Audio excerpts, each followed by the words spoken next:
Ay talaga naman ho, ang pagiging masigasig at matapat sa trabaho ay may magandang dulot sa pagharap sa bawat hamon ng buhay. Yan ang pinatunayan ng isang angkas rider na si Eliboy Amatiaga na matagal na panahong naglingkod sa kapwa bilang isang angkas rider. Kamakailan, kinilala ng pamunuan ng angkas ang sigasig at katapatan ni Eliboy bilang isang rider sa naturang ride-hailing service sa Pilipinas sa pamamagitan ng pagkakaloob dito ng libreng bahay at lupa na matatagpuan sa Antipolo City. Ayon kay angkas CEO George Rieca, bahagi ito ng layunin ng kanilang kumpanya na mapabuti ang buhay ng kanilang mga rider kung kaya hindi nila pinalalagpas sa mga ganitong pagkakataon na bigyan ng naangkop na pagkilala at gantimpala ang mga masisigasig nilang kasamahan na may malaking papel na ginampanan upang ang angkas ay magtagumpay. 50 mga rider ng angkas na matagal nang naglilingkod ng buong sigasig at katapatan bilang rider ang nabigyan ng pagkilala sa katatapos na Angkas Pasasalamat Gala na ayon pa rin kay Angkas CEO George Royeca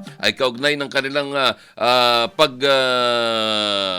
ng kanilang paniniwala na may magandang bukas sa pagbabalik ng kabutihang ipinamalas ng kanilang mga riders. Samantala ay luha naman ang kasiyahan na naging tugon ni Eliboy at ng kanyang pamilya nang tanggapin na naturang gandipala na siyang magsisilbi nilang bagong tahanan.